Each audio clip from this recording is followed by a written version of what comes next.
World health day यानी विश्व स्वास्थ्य दिवस के मौके पर मैं डॉक्टर शबनम काशी कला कस्तूरी के सभी दर्शकों को, सभी नाज़रीन को अपना आदाब पेश करती हूँ और नमस्कार करती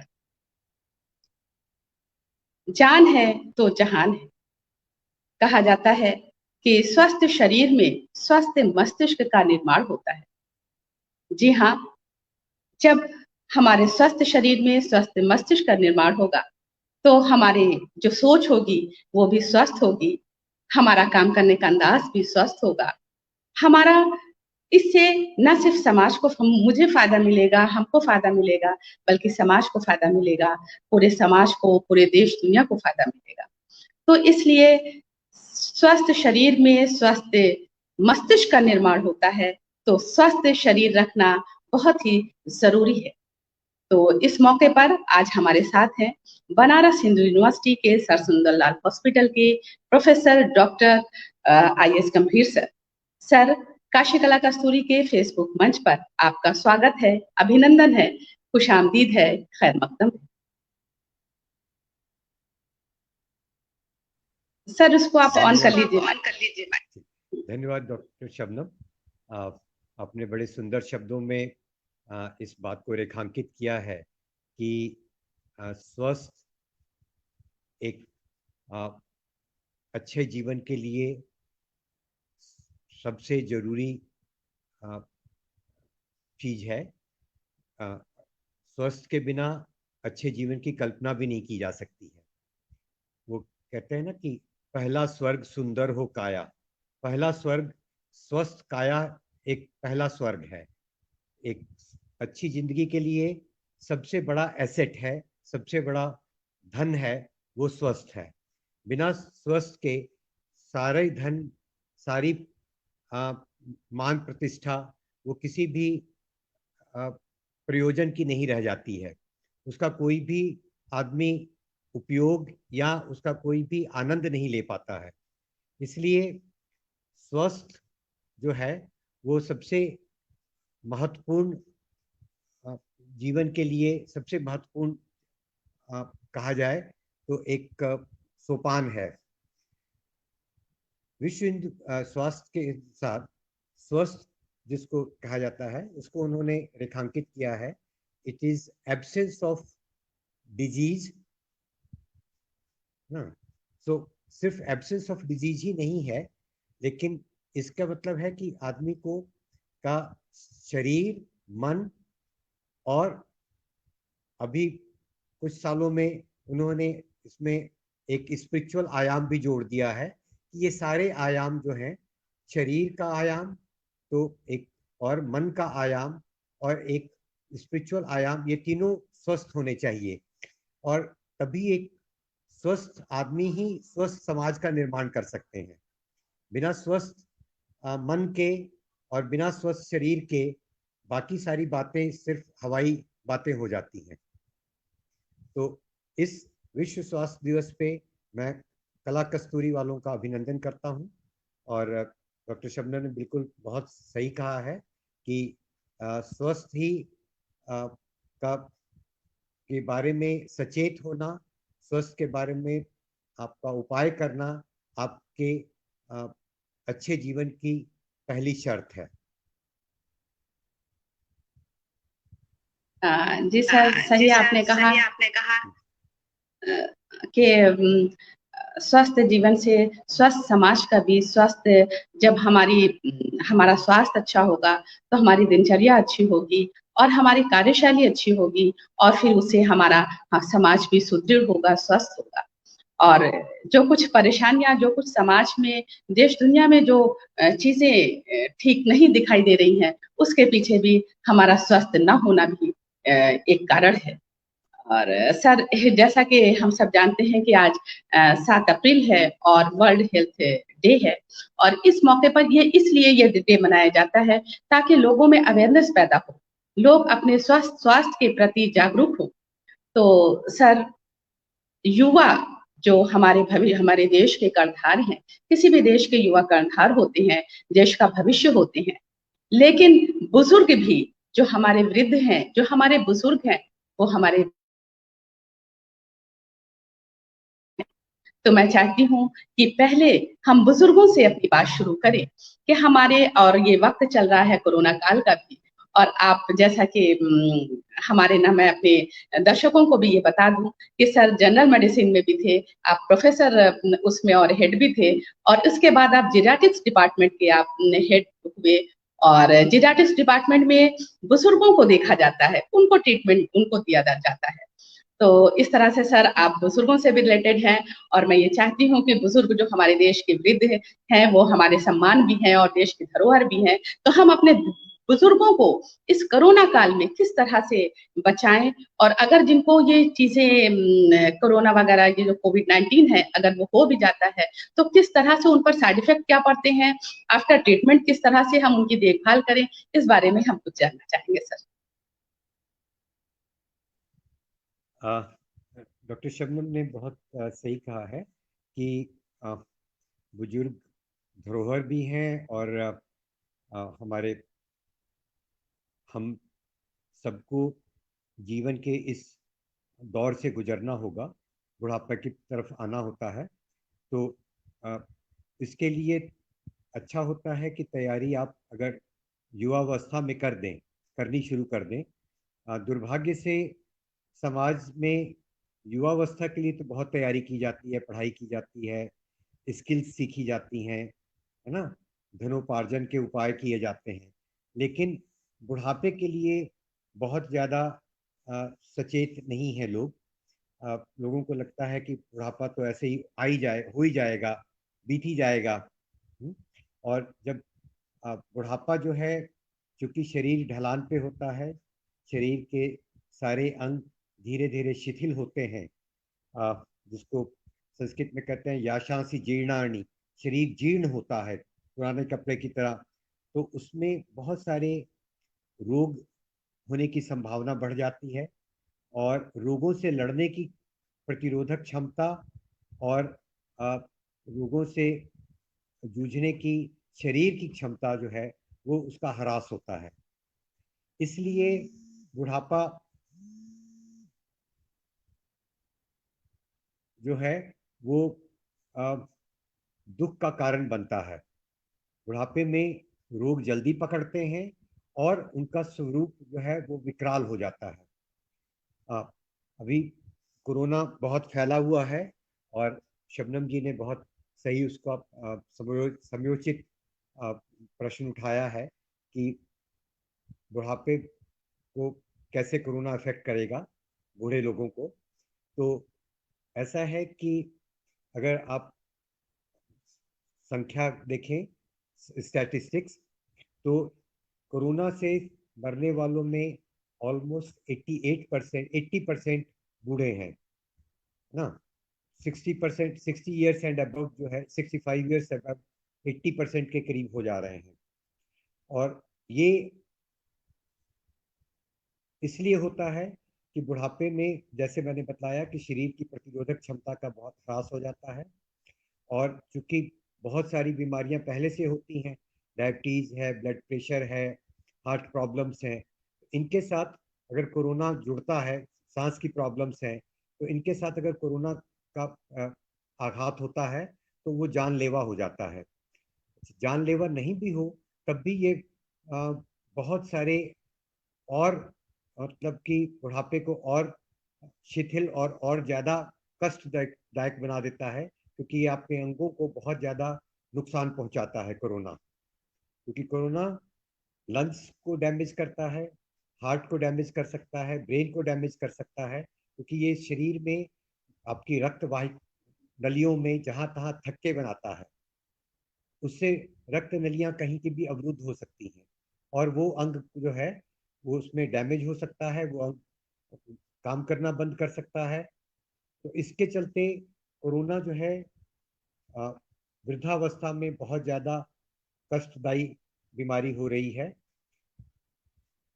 तो कोरोना एक फ्लू का ही एक है, लेकिन ये फ्लू का विकराल रूप है, और फ्लू से भी बुढ़ापे में डेथ्स काफ़ी होती हैं, लेकिन कोरोना से उससे कम से कम 4 से 5 गुना ज़्यादा डेथ्स रिपोर्ट हो रही हैं। इससे बचने का उपाय तो बार बार मतलब कि ये रेखांकित किया गया है कि सबसे जरूरी है सोशल डिस्टेंसिंग, मास्क लगाना। ये अगर घर में और कोशिश करनी है कि भीड़ भाड़ वाली जगह पे मत जाएं बुढ़ापे में, लेकिन अपनी दिनचर्या जो है, हाथ को अच्छी तरह धोएं, बार बार सैनिटाइज करें। इन उपायों से कोरोना का प्रकोप कम किया जा सकता है। दूसरी बात यह है कि वृद्ध व्यक्ति को अपनी प्रतिरोधक क्षमता बढ़ाने के प्रति भी ध्यान देना पड़ेगा। वो देखना पड़ेगा कि उसकी डायबिटीज, ब्लड प्रेशर, हार्ट की प्रॉब्लम्स कंट्रोल में रहें। वो नहीं तो कोरोना का प्रकोप घातक हो जाता है।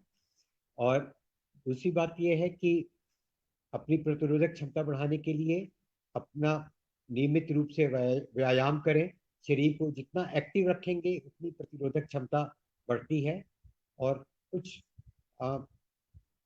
चीज़ों का सेवन, जैसे हल्दी है ना, आपके लहसुन, अदरक, इन चीज़ों के सेवन से आपकी प्रतिरोधक क्षमता बढ़ती है।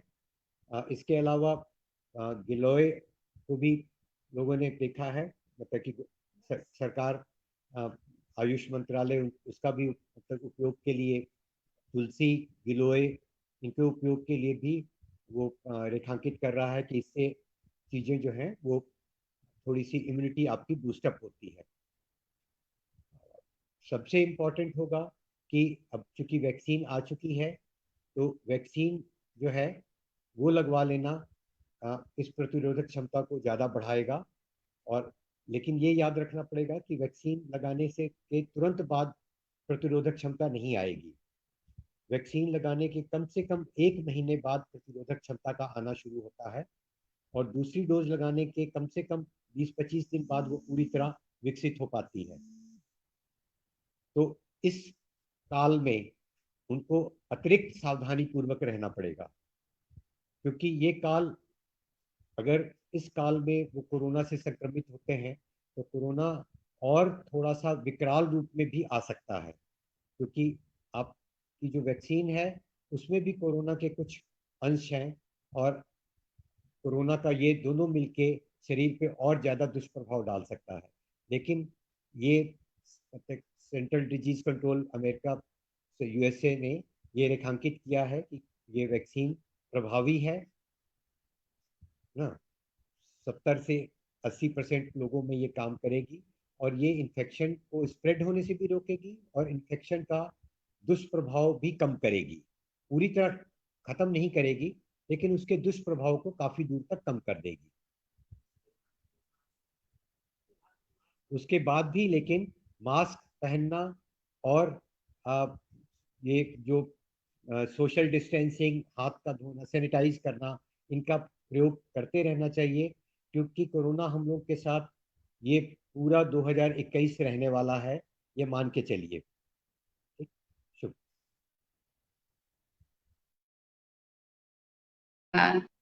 सर, ये तो आपने सही कहा कि हमारे जो वृद्ध हैं, जो हमारे बुजुर्ग हैं, उनको एक्टिव रहना होगा, और ताकि उनकी जो प्रतिरोधक क्षमता है वो बढ़े और कोरोना का अटैक कम हो। लेकिन सर, और जैसा कि अभी आपने कहा कि मूवमेंट ना हो, बाहर ज़्यादा बहुत आना-जाना हमारे बुजुर्गों का ना हो, लेकिन हमारे बुजुर्ग बहुत ज़्यादा आते-जाते नहीं हैं, लेकिन घर के अदर्स मेंबर तो बाहर जाते हैं और उनके वजह से घर में हो सकता है। और अगर हो गया सर, तो उस वक्त हम क्या प्रिकॉशन लें? हो गया है, तो उस वक्त की बात बता दीजिए। देखिए, अब ये निर्भर करता है कि कोरोना अलग अलग व्यक्तियों में अलग अलग रूप उसका दिखेगा। कुछ लोगों में शुरू में आइवरमेक्टिन, एजिथ्रोमाइसिन या डॉक्सीसाइक्लिन और आपको ये शुरू में दिया जाता है। लेकिन कुछ लोगों में चीज़ें अगर तेजी से बिगड़ती हैं, सांस में दिक्कतें पैदा होनी शुरू हो जाती हैं, तब उनको हॉस्पिटल की शरण लेनी पड़ेगी। तो इसके लिए सबसे इम्पोर्टेंट होता है कि आप अपनी ऑक्सीजन बार बार नापिए, क्योंकि कोरोना में सबसे ज़्यादा जो डेथ्स हुई हैं वो लंग लंग्स में पानी भर जाने के चलते, लंग्स में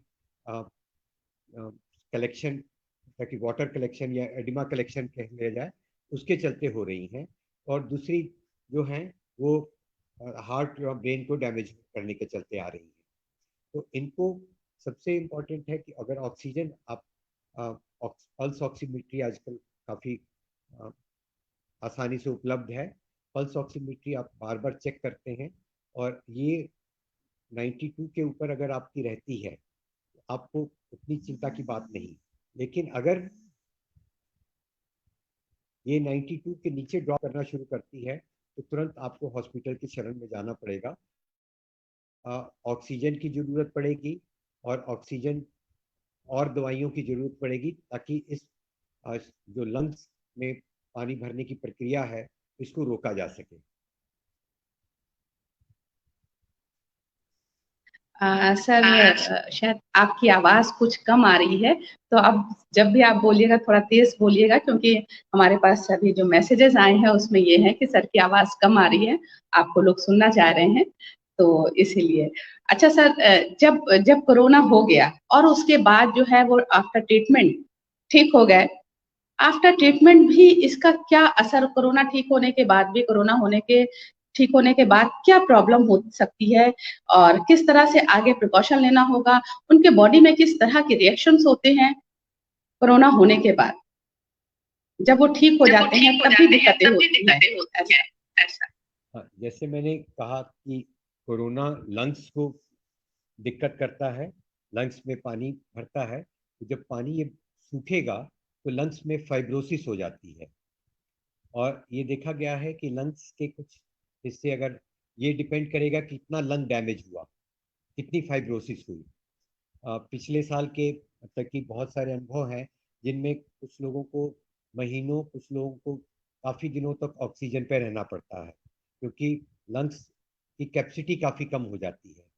उसमें सबसे इम्पोर्टेंट होता है कि आप breathing, deep breathing exercises, yoga, pranayama, kapalbhati, ये सब करते रहें, ताकि आपकी डीप ब्रीदिंग जो है वो रहे।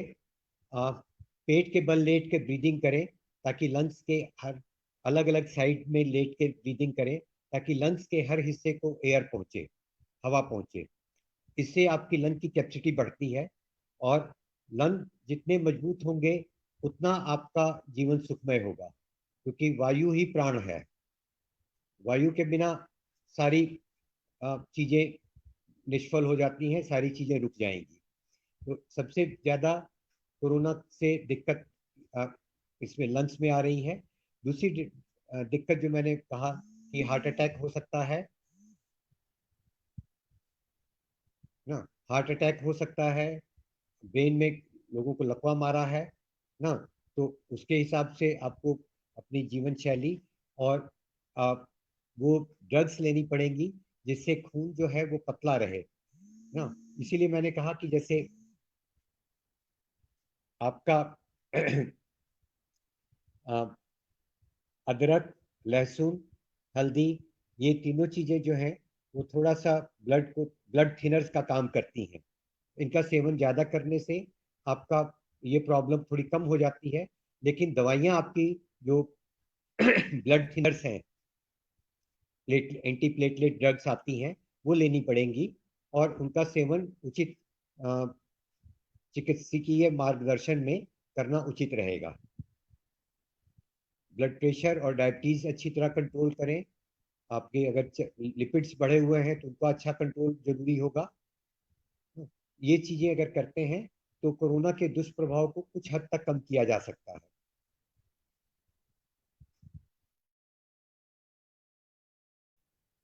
सर, आप ने बहुत ही अच्छी इस तरह की जानकारी दी कि किस तरह से हम लंग्स को जितना मजबूत बनाए रखेंगे उतना ही हमारा जीवन सरल भी हो पाएगा और मुश्किलात से हम लोग निजात भी पा पाएंगे।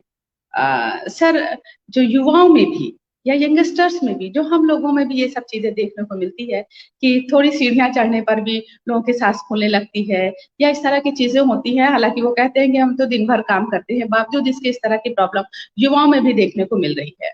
तो उनसे किस तरह से इससे निपटा जा सकता है, या किस तरह से हम इसको इस चीज पर काबू पा सकते हैं? देखिए मैंने जैसे कहा ना कि अक्सर लोग युवा होने के लिए तो मेहनत करते हैं, लेकिन युवा होके फिर वो भूल जाते हैं कि शरीर निरंतर मेहनत मांगता है।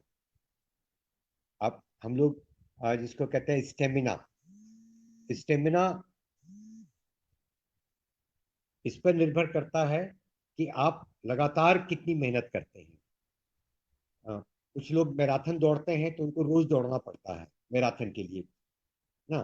अगर हम स्वस्थ भी हैं, लेकिन अगर हम रोज नहीं दौड़ते हैं तो हम मैराथन नहीं दौड़ सकते हैं। या जो वेट लिफ्टिंग करता है उसको रोज उसके लिए अभ्यास करना पड़ता है। इसी तरह लंग्स मजबूत करने के लिए भी रोज अभ्यास की जरूरत पड़ती है। तो नियमित रूप से योगा या breathing exercises, aerobic exercises mainly जो है वो लंग्स और हार्ट को मजबूत करती है। तो इनको नियमित करने से लंग्स और हार्ट मजबूत होंगे। आपकी न सिर्फ कार्य क्षमता में सुधार होता है, बल्कि आप डायबिटीज, ब्लड प्रेशर और इनसे जनित हार्ट प्रॉब्लम से भी निजात पाते हैं, इनसे भी छुटकारा पाते हैं या ये कम हो पाती है। तो इसलिए नियमित जो है उसको अभ्यास करना ये सबसे उचित रहेगा। दूसरी बात कि जिसको हम लोग कहेंगे कि वेट लिफ्टिंग या थोड़ी सी रेजिस्टेंस एक्सरसाइजेज, मसल्स के लिए जो एक्सरसाइजेज की जाती हैं वो भी बहुत इंपॉर्टेंट हो जाती हैं, क्योंकि मसल्स जितनी स्ट्रांग होंगी उतना आपका की कार्य क्षमता में सुधार होता है। दूसरी बात है कि डायबिटीज में कंट्रोल को मदद मिलती है। जितनी मसल्स स्ट्रांग होंगी उतनी आपकी डायबिटीज कम हो जाती है। तीसरी बात कि मसल्स में स्ट्रेंथ होने से आपकी बोन्स को भी मदद मिलती है, ऑस्टियोपोरोसिस कम होती है। तो इन सब चीजों से आपका जीवन बेहतर होता है और आपकी जिंदगी लंबी और सुखमय होती है। इनको नियमित करना और नियमित अच्छा पोषण, न्यूट्रिशन,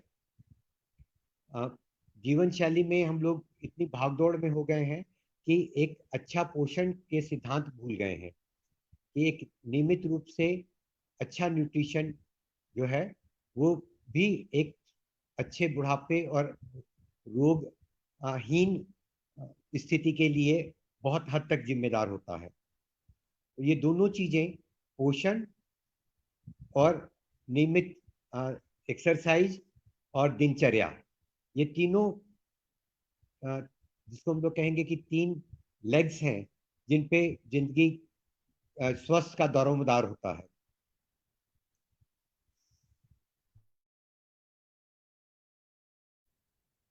सर, जैसे अभी आपने ऑस्टियोपोरोसिस की बात की, और ज्यादातर कहा जाता है कि कुछ सर्टेन एज के बाद ज्यादा तकलीफ होती है। कुछ लोगों को यंग एज में भी देखने को मिला है कि ऑस्टियोपोरोसिस हुआ है। तो उनके लिए क्या होना चाहिए, या उनको किस तरह से ड्रग्स लेने चाहिए, या अपने जीवन शैली में सुधार करना चाहिए, अपने खान पान में किस तरह चीजें करनी चाहिए जिससे उनको राहत देखिए, जैसे मैंने कहा कि बहुत सारी बीमारियां जो पहले सिर्फ एक उम्र के बाद मिलती थी, 50 के बाद मिलती थी, डायबिटीज या ब्लड प्रेशर या ऑस्टियोपोरोसिस, वो अब यंगर जनरेशन में भी आ रही है। तो जैसे मैंने अभी थोड़ी देर पहले कहा कि पोषण की समस्या और एक्सरसाइज का अभाव, उचित मतलब जीवन शैली का अभाव, इन बातों के लिए जिम्मेदार ठहराया जा रहा है। अ, हमारे ही देश में नहीं, विदेशों में भी मोटापा एक एपिडेमिक की तरह आ रहा है, एक महामारी की तरह आ रहा है। ठीक है, आज की डेट में कोरोना से हम लोग बहुत त्रस्त हैं, बहुत दुखी हैं, और इससे बहुत सारी डेथ्स भी हुई हैं।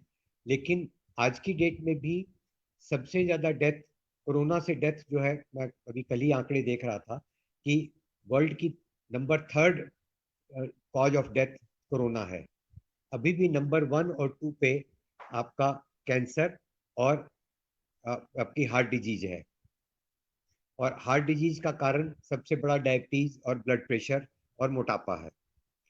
तो मोटापा पर से बहुत सारी बीमारियों को जन्म दे रहा है, क्योंकि लोगों के खान पान में आ, बहुत सारा जंक फूड शामिल हो गया है, जल्दी जल्दी कुछ भी खा लिया। उसके चलते, उचित पोषण ना मिलने के चलते मोटापा बढ़ रहा है। और उचित जीवन शैली के अभाव में भी मोटापा बढ़ रहा है, क्योंकि लोग कैलोरी ज्यादा खा रहे हैं लेकिन पोषण प्रॉपर नहीं है, उचित पोषण नहीं है, जिसको हम लोग कहते हैं बैलेंस डाइट। डाइट बैलेंस नहीं हो पा रही है। डाइट बैलेंस जब हम लोग कहते हैं तो उसका मतलब है कि उसमें सारे जीवन के लिए आवश्यक तत्व समाहित हो, उनमें उचित मात्रा में विटामिन हो, मिनरल्स हो, प्रोटीन हो, कार्बोहाइड्रेट्स हो, और वसा भी हो, फैट भी हो, लेकिन सारों की बड़ी उचित मात्रा चाहिए। और ये सारी चीजों, और जितना ज्यादा आप खाने में नेचुरल चीजें समाहित करेंगी लेंगी, उतना ज्यादा आपकी डाइट का बैलेंस होने का आ, बढ़ेगा, चांस बढ़ेगा। तो जितना आप फ्राइड फूड, तली मली चीजें, स्नैक्स ये खानेंगी, उतना आपकी डाइट जो है वो अनबैलेंस्ड होती चली जाती है। और ईश्वरीय का मतलब कि नियम है, ये देखा भी गया है बहुत सारे एक्सपेरिमेंट्स में, कि आप विटामिन की गोलियां खा के डाइट चीजों की पूर्ति नहीं कर पाते हैं। जितनी आप विभिन्न प्रकार के मतलब कि सब्जियां, फल, सलाद खाते हैं, जितने विभिन्न प्रकार के नट्स लेते हैं ना, मूंगफली, बादाम, अखरोट, ना काजू, उतना ही आपकी डाइट बैलेंस होती है। उसमें सारी जो जीवन के लिए आवश्यक तत्व हैं वो समाहित होते चले जाते हैं। इनको हम लोग कहते हैं फाइटो न्यूट्रिएंट्स ना, कि बहुत सारी सब्जियों में इतने तरह के न्यूट्रिएंट्स हैं जो अभी मतलब कि पूरी तरह उनका रेखांकन भी नहीं हो पाया है, लेकिन वो जीवन के लिए बहुत जरूरी हो जाते हैं। और इसी तरह आपका एक्सरसाइज और प्रॉपर एक जीवन शैली, उचित मात्रा में नींद लेना, वो भी उतना ही जरूरी हो जाता है। जहां तक आपने ऑस्टियोपोरोसिस की बात की, तो दो चीजें मैं रेखांकित करना चाहूंगा कि हमारे समाज में ऑस्टियोपोरोसिस औरतों में बहुत ज्यादा देखी जाती है। इसके दो कारण हैं। एक तो ये होता है कि अ, औरतें ज्यादातर अपने पोषण को, अपने खाने पीने को बहुत ध्यान नहीं देती हैं। वो ये मान के चलती है कि औरत अन्नपूर्णा है, उसको सबको खिलाना है, पूरे परिवार की जिम्मेदारी उस पर है, वो सबसे आखिरी व्यक्ति हो जाती है जहां तक खाना पीना का संबंध होता है। और जबकि आ, क्योंकि मातृत्व के चलते, माँ बनने के चलते, दूध पिलाने के चलते उसको पोषण की और ज्यादा जरूरत होती है, क्योंकि उसी के शरीर से ही सारा बच्चे का निर्माण होता है ना, उसके दूध से बच्चे की हड्डियां बनती हैं। तो उसको और ज्यादा जरूरत होती है और वो सबसे कम खाती है। इसके चलते उसका, जिसको हम लोग कहते हैं बोन बैंक ना, ये बहुत वीक हो जाता है। और जब मासिक समाप्त होता है तो अचानक हार्मोनल कमी के चलते हड्डियां बहुत तेजी से गलती हैं। और आप देखेंगे कि बहुत सारी 50, 55, 60 की उम्र में आते आते औरतों को फ्रैक्चर्स शुरू हो जाते हैं। आदमी में ये फ्रैक्चर्स 70 से 75 की उम्र में आते हैं आमतौर पे। आपने ये क्वेश्चन उठाया, एशियंस में, खास करके इंडियंस में, विदेशों के मुकाबले में बोन बैंक कम होता है। हमारी हड्डियां उन लोगों से कमजोर हैं, है ना। इसलिए हम लोगों में उनसे 10 से 15 साल पहले फ्रैक्चर आने शुरू हो जाते हैं।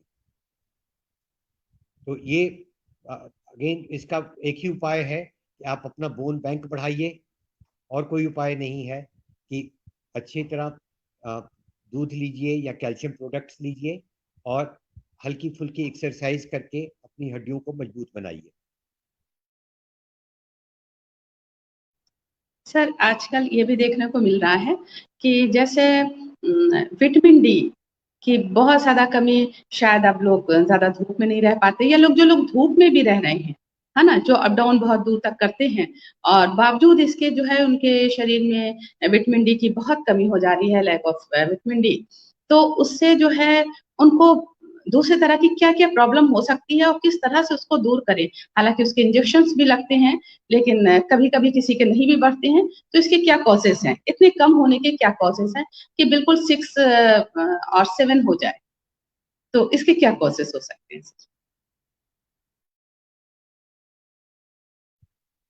देखिए, आपने बहुत सही मतलब कि कहा है कि विटामिन डी, अगेन वही बात जो मैंने कही कि ये जीवन शैली पे है कि हम लोग सुबह की धूप नहीं लेते हैं, जल्दी जल्दी भागते हैं, दिन भर ऑफिस में, दिन भर कमरों में बंद रहते हैं। और अ, बहुत सारे लोग तो अपने चेहरे को धूप लगाना पसंद भी नहीं करते हैं कि रंग काला हो जाएगा, जो हमारी सामाजिक परिस्थितियां हैं। तो इनके चलते वो विटामिन डी की कमी काफ़ी देखी जाती है। और विटामिन डी जो इंडियन डाइट में है वो मेनली आपको दूध से आता है। कुछ लोगों को चूल्हे से मिल सकता है, जो पान खाते हैं उनको थोड़ा सा उसमें आता है, कैल्शियम आता है उसमें थोड़ा सा। लेकिन विटामिन डी के और कोई बहुत अच्छे सोर्सेज नहीं है। विदेशों में वो फूड को विटामिन डी फोर्टिफाई करते हैं, विटामिन डी से सिंचित करते हैं। तो या तो गवर्नमेंट तक विटामिन डी फोर्टिफाई करे एक पूरे पब्लिक कैंपेन की तरह, तो उससे आपके विटामिन डी का लेवल सुधरेगा।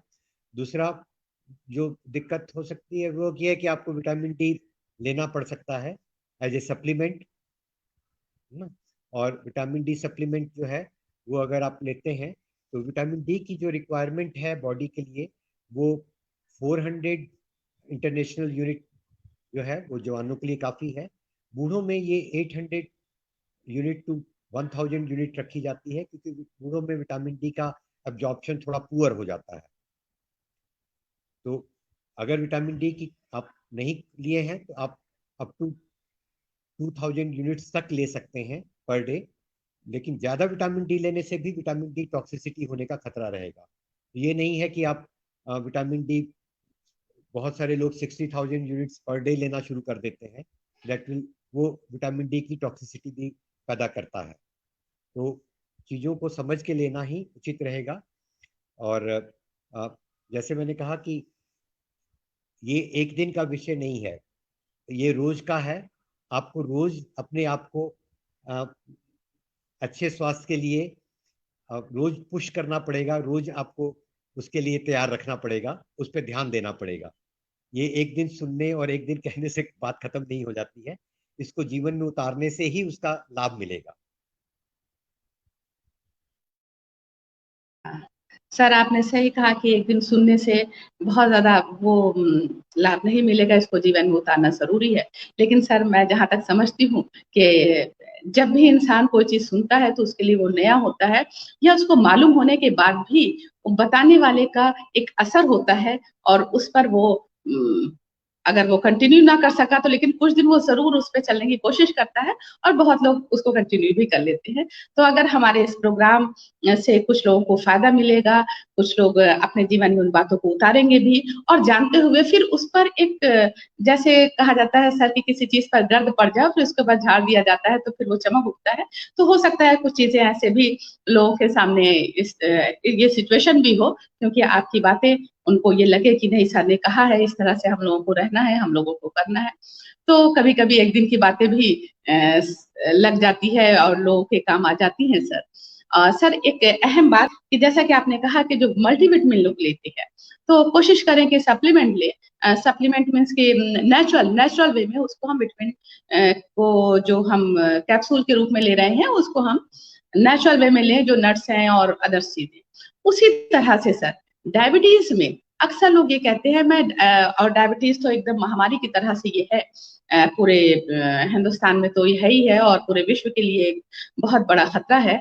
तो डायबिटीज़ में सर मैं ये देखती हूँ कि लोग दवा खा लेते हैं और खाने के बाद फिर वो उसी रूटीन पे अपने एज़ यूजुअल कि जिसके वजह से उनको हुआ है, फिर भी उसमें वो कमी नहीं लाते हैं, कहते नहीं मैं दवा तो खा रहा हूँ, वो उसी अंदाज से मीठा भी चलता है और चावल भी चलता है, ये वो बहुत सी चीजें चलती रहती हैं। तो परहेज के नाम पे कुछ नहीं होता, वो कहते हैं दवा क्यों मैं खा रहा हूँ, इसीलिए तो कि ठीक रहूं या इसका असर कम रहे। तो सर ऐसे लोगों के लिए संदेश के रूप में आप क्या कहना चाहेंगे? हाँ, देखिए ऐसा है ना, जैसे आपने बहुत सही कहा कि दवा आपको अ, जरूरी होती है, क्योंकि वो आपका शुगर लेवल लो करती है और आपको कुछ और बेनिफिट्स भी देती है। लेकिन जब तक आप उसको अपने अ, और प्रयत्नों से सप्लीमेंट नहीं करेंगे, जैसे मैंने कहा था कि आपकी वेट लिफ्टिंग एक्सरसाइज डायबिटीज को या मोटापा कम करने से आपकी डायबिटीज की दवाइयाँ कम हो जाएंगी ना। और एक चीज ये याद रखें कि अगर आप बाकी चीजों पे कंट्रोल नहीं करते हैं तो दवाई खाने के बावजूद डायबिटीज का दायरा बढ़ेगा, क्योंकि आप इस बात को ध्यान देंगे कि डायबिटीज वालों को धीरे धीरे दवाइयों के बाद इंसुलिन पे शिफ्ट करना पड़ जाता है कुछ समय के बाद। अगर आप अ, चाहते हैं कि आप उस तरफ जाएं कि आपको दिन में, और कुछ लोगों को तो दिन में 3 3 बार 4 4 बार इंजेक्शन लगाने पड़ जाते हैं, उसके बावजूद उनकी डायबिटीज कंट्रोल नहीं रह पाती है। तो ये आपका एक कॉन्टिन्यूम है, एक रास्ता है जिस पे आप चल रहे हैं। आप अगर उस तरफ जाना चाहते हैं तो फिर तो जैसे हम लोग कहें खुदा ही मालिक है वाली बात है, ईश्वर ही मालिक है कि आप उस अ, हाथ दीप कुएं पड़े, हाथ में दीपक लेके आप कुएं में गिरना चाहते हैं तो कोई इसको रोक नहीं सकता है। लेकिन अगर आप समझदारी से काम लेते हैं तो आप, क्योंकि दवाइयाँ जो हैं वो आपकी डायबिटीज को खत्म नहीं कर रही हैं। दवाइयाँ जो आज के युग में है, आज की डेट में हमारे पास हैं, वो ब्लड प्रेशर को खत्म नहीं कर रही हैं या आपकी हार्ट की प्रॉब्लम को खत्म नहीं कर रही हैं, वो उनको कंट्रोल कर रही हैं। अगर आप उसमें सहयोग नहीं करेंगे तो कंट्रोल धीरे धीरे बिगड़ता जाएगा। जैसे मैंने पहले भी ये बात कही कि शरीर धीरे धीरे क्षीण होता है, शरीर के अंग क्षीण होते हैं। वो अगर आप उसमें और उनको अपनी जीवन शैली नहीं बदलेंगे तो ये तेजी से होगा। आप अपनी जीवन शैली बदल के इस प्रोसेस को थोड़ा डिले कर सकते हैं, इस प्रोसेस को रोक सकते हैं। इसीलिए हम लोग देखते हैं कि कुछ लोग तो डायबिटीज के साथ 25 30 साल भी जी जाते हैं, 40 साल भी के भी मरीज हम लोग देख रहे हैं जीते हुए, और कुछ लोग 5 7 साल में ही गड़बड़ा जाते हैं। तो ये आपका अपना भविष्य है जो आप खुद अपने हाथों से लिख रहे हैं, और इसके बारे में और मैं क्या कहूँ।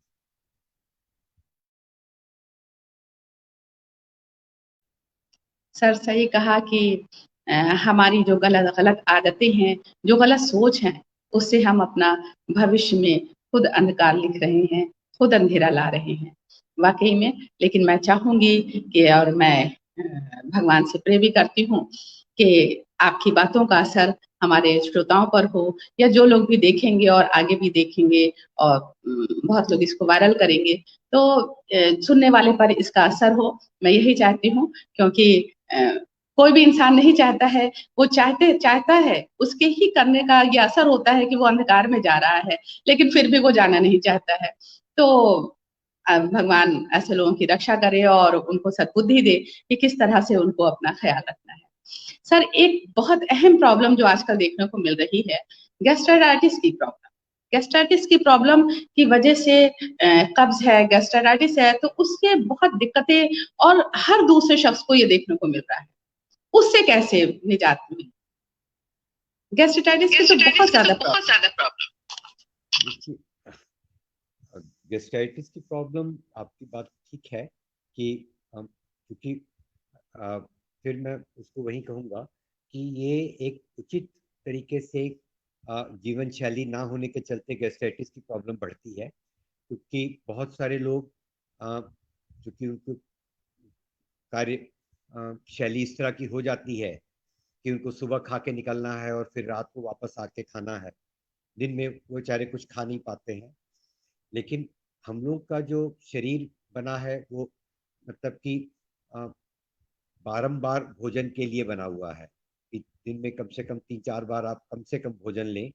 तो वो उसके हिसाब से आपको करना है, और ये देखना है कि आप कोशिश करिए कि जितने भी फ्राइड फूड्स या ये सब चीज़ें ज़्यादा नहीं खाएं। खाना खा के ये एक परंपरा भी रही है और आ, ये बहुत सारे देशों में अभी भी फॉलो होती है, जैसे ग्रीक वगैरह में, कि खाना खाने के बाद, दिन के खाने के बाद वो तुरंत रेस्ट करते हैं, थोड़ी देर के लिए, 1 घंटे के लिए कार्य रोक देते हैं। रात के खाने के बाद थोड़ा सा भ्रमण करते हैं ताकि खाना नीचे हो जाए। तो ये कुछ चीजें जो हैं वो कुछ अच्छी आदतें हैं। और खाने के साथ ढेर पानी मत पीजिए, खाने के 2 घंटा आगे पीछे करके पीजिए। बहुत ज्यादा ओवर ईटिंग मत करिए, कुछ चीज अच्छी भी लगे तो उसको कम खाइए।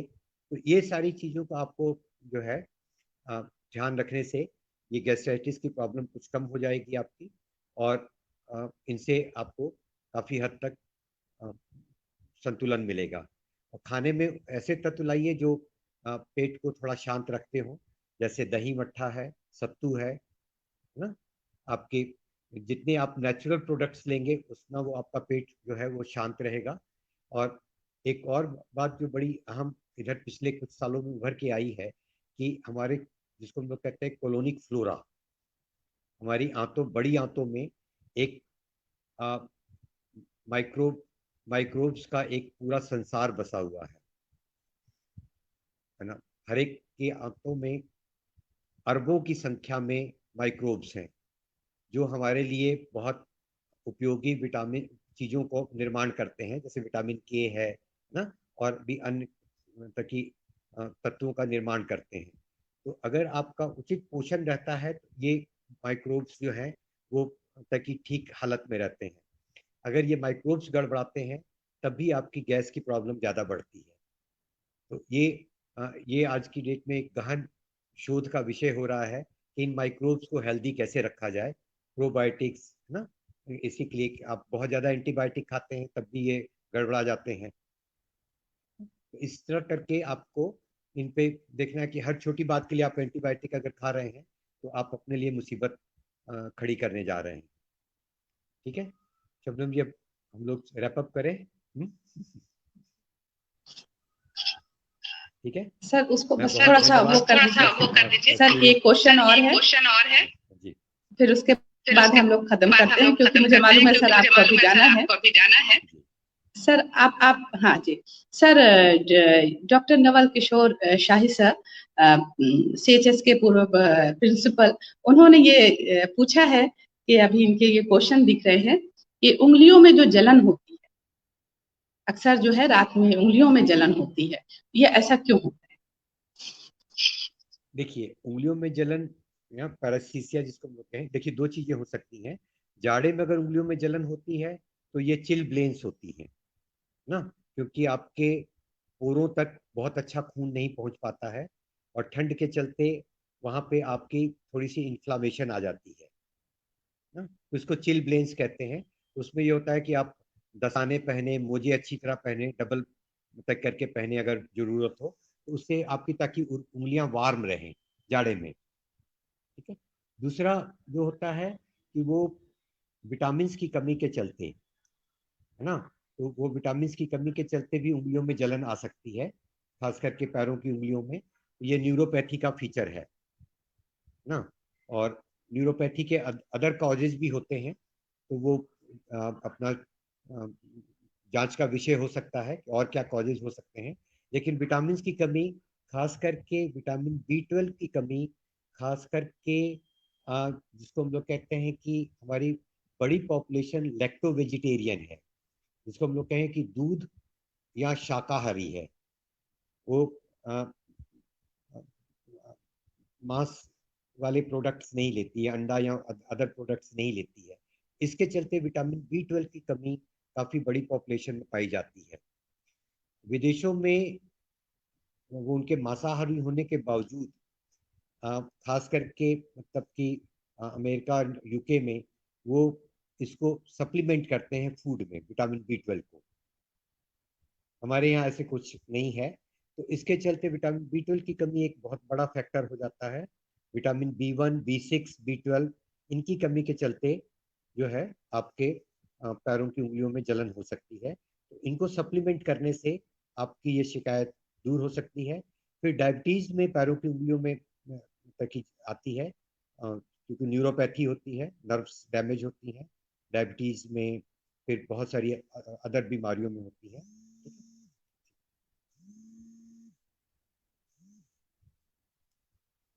ठीक है सर शबनम जी, आपका आप बता दूं? बहुत बहुत शुक्रिया सर।